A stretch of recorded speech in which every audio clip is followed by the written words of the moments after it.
Hi, I'm Heather Dodds, filling in for John Pavlak this week. Welcome back to Eye on Harness Racing.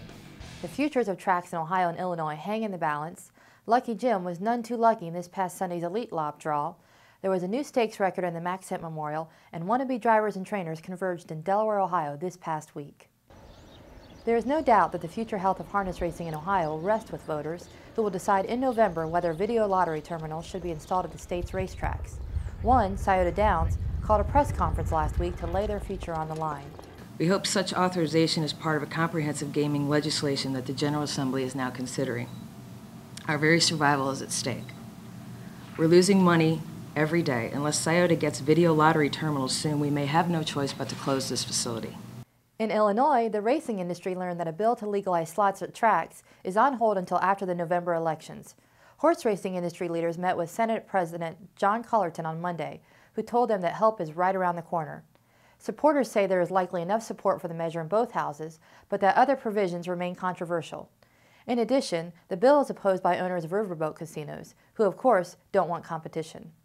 This Sunday, the world's harness racing fans will turn their eyes towards Sweden, where on Sunday the Elitlopp will go to post. The USA has 3 strong entrants. Lucky Jim, the reigning older trotter of the year, wasn't so lucky when he drew post 7 in the first of 2 eliminations.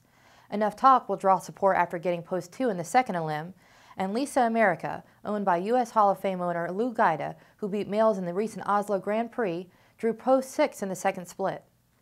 The USTA's web newsroom will offer coverage of the Elitlopp this Sunday, written by our European reporter Karsten Bonsdorf.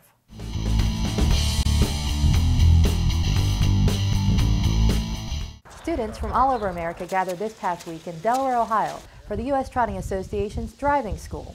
Being set postmark for the 2010 USTA Driving School Exhibition Race.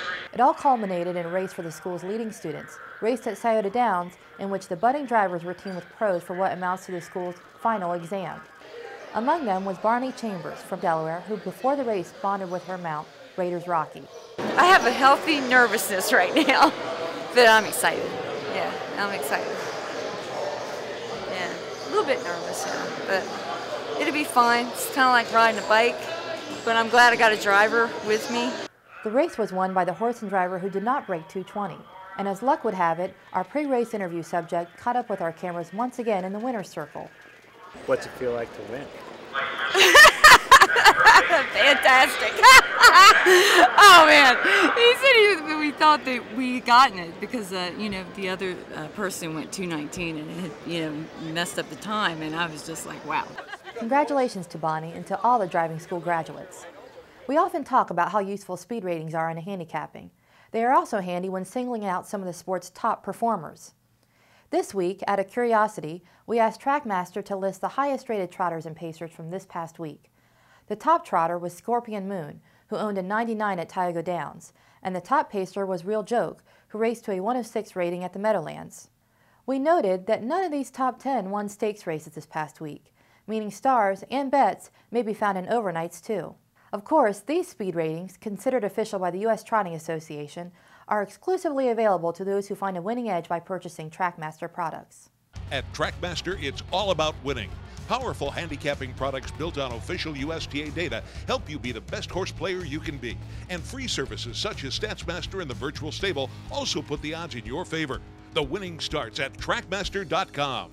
Fred and Ginger and driver Dave Pallone left little doubt about who wanted to win the $300,000 Max Hent Memorial at Hegan Sun at Pocono Downs this past Saturday.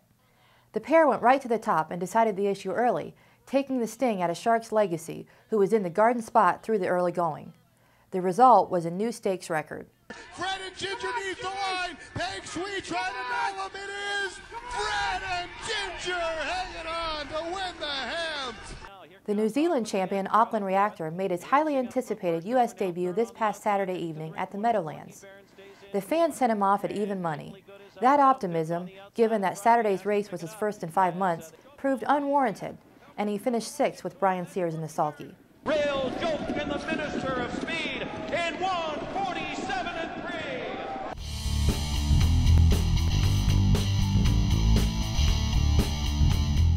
We had plenty of correct guesses to last week's quiz question. We asked, who holds the Hent Memorial Stakes record? The answer, until it was broken this past weekend by Fred and Ginger, was Badlands Nitro, who who won in 150 in 2008. Congratulations, and a USTA hooded sweatshirt goes to Evelina Tengren from Sweden. The United States has been represented by 4 winners of the Elitlopp, including Moneymaker in 1998, Mac Lobel in 1988, and Fresh Yankee in 1969. The question is, who was the USA's first Elitlopp winner in 1965? To win this week's prize, which will be a copy of 100 Years in Harness, send your name and address, along with your answer, to I@ustrotting.com. We'll draw the winner from among the correct entries received no later than this coming Tuesday at midnight. Good luck. Speaking of emails, we'd love to hear from you. Send your comments and questions to us at I@ustrotting.com. I'm Heather Dodds. Thanks for watching. John Pavlik will return next Friday with another edition of Eye on Harness Racing.